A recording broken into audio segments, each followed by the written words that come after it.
Today's video is going to discuss a term that you will be hearing a lot in legal context, if you haven't already heard it.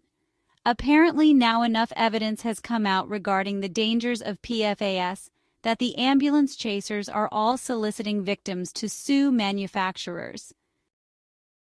PFAS stands for per- and polyfluoroalkyl substances, which are a group of synthetic chemicals used in various industries since the 1940s. PFAS have stain-resistant properties. They are used in plastics as additives or coatings in food packaging and non-stick cookware. Common plastics containing PFAS are fluoropolymers like PTFE or Teflon, PVDF, FEP, and PFA, used in non-stick coatings, gaskets, seals, wire insulation, tubing, and high-performance films. Polyurethane may also contain PFAS, used as surfactants or processing aids in coatings, foams, and adhesives. Nylon and other polymers are treated with PFAS to enhance water or stain resistance, especially in fabrics and clothing. Then there's coated plastics, such as those used in food packaging like fast food wrappers, microwave popcorn bags, and pizza boxes, to repel grease and moisture. PFAS are persistent forever chemicals that don't easily break down in the environment or the human body, which leads to its accumulation. When plastics containing PFAS degrade into microplastics or are ingested through contaminated food, water, or dust, these chemicals can enter the body. Health impacts of long-term PFAS exposure, especially through ingestion, have been linked to a broad range of adverse health effects. So listen up because you might have compensable damages. The health impacts really depend on factors like how much you are exposed to PFAS, how often and how long, with additional vulnerability in populations such as the elderly, pregnant, and immune-compromised. Some of the key effects related to prolonged exposure include liver toxicity. PFAS exposure is associated with liver damage and altered liver enzyme levels, which can potentially lead to conditions like non-alcoholic fatty liver disease. So, have your doc watch your liver enzymes, and of course, jaundice or yellowing of the eyes is a key indicator of liver disease. Next, systemic immunosuppression has been identified. PFAS can suppress immune function and increase the risk of infections. This is really important, especially for children whose immune systems are still developing. Endocrine disruption has also been observed. PFAS can mimic hormones, interfering with thyroid function, metabolism, and reproductive hormones.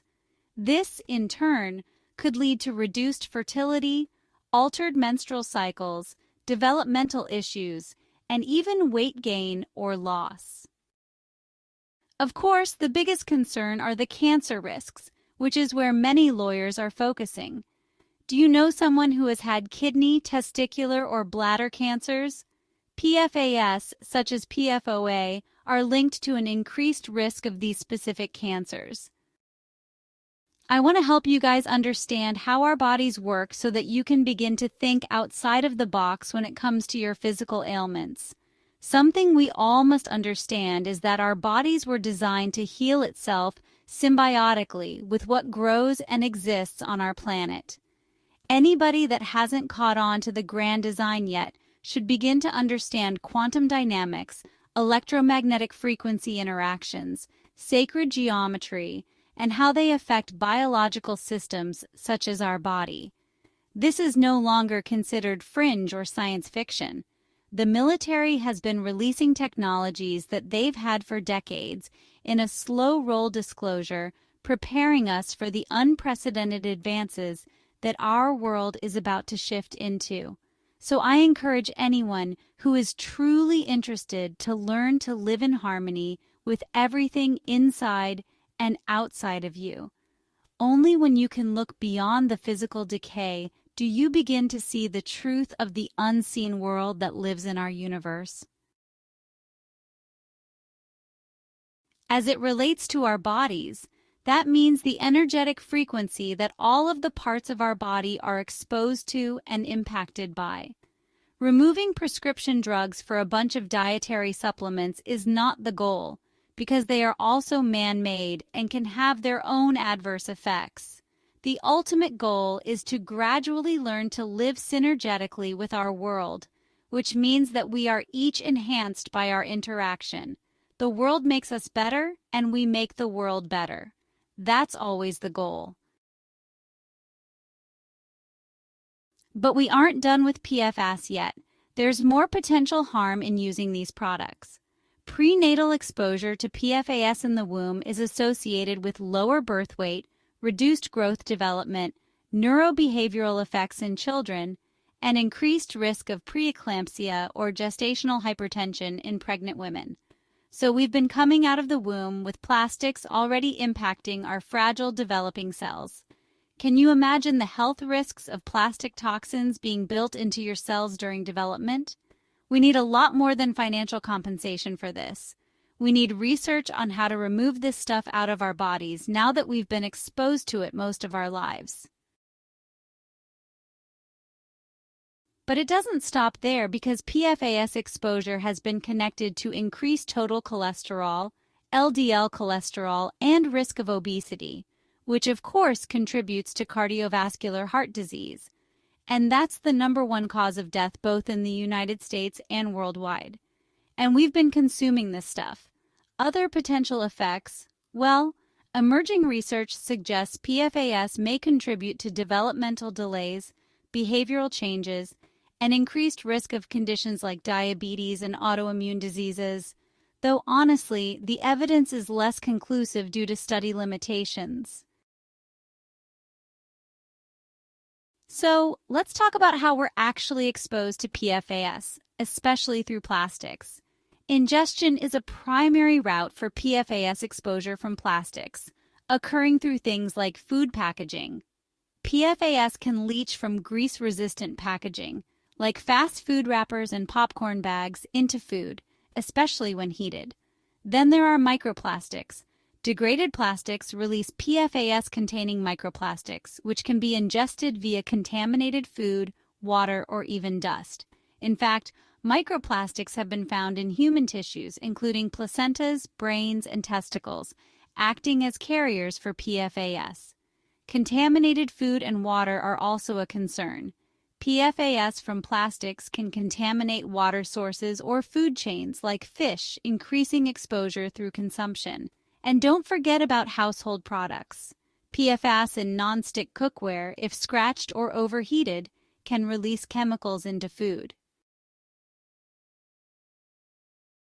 Now, the health effects of PFAS are really complex, mainly because there are thousands of different PFAS compounds, with most research focusing on well-known ones like PFOA and PFOS. The toxicity of PFAS polymers, those larger molecules used in plastics, is even less understood, but their degradation into smaller, more toxic compounds definitely raises concerns. On top of that, humans are often exposed to PFAS mixtures, making it difficult to pinpoint specific effects. Research on low-level, long-term exposure, especially in vulnerable populations like children, is still ongoing. So how can we actually reduce our exposure to PFAS from plastics? Well, to minimize PFAS ingestion, avoid heating food in plastic containers. Go for glass or ceramic instead. Choose PFAS-free cookware like stainless steel or cast iron, and try to avoid scratched non-stick pans. It's also a good idea to opt for unlined paper or PFAS-free packaging for food. Use filtered water that's certified to remove PFAS, especially if you live in a contaminated area. And supporting regulations to limit PFAS in consumer products and advocating for clearer labeling really does make a difference. While individual actions help, systemic changes like stricter regulations and industry shifts to PFAS-free alternatives are absolutely critical to reducing exposure, so I hope that if you have suffered from any of the related conditions, that you will contact an attorney experienced on PFAS and receive some sort of compensation. Till next time, it's going to take a conscious effect to try to minimize exposure.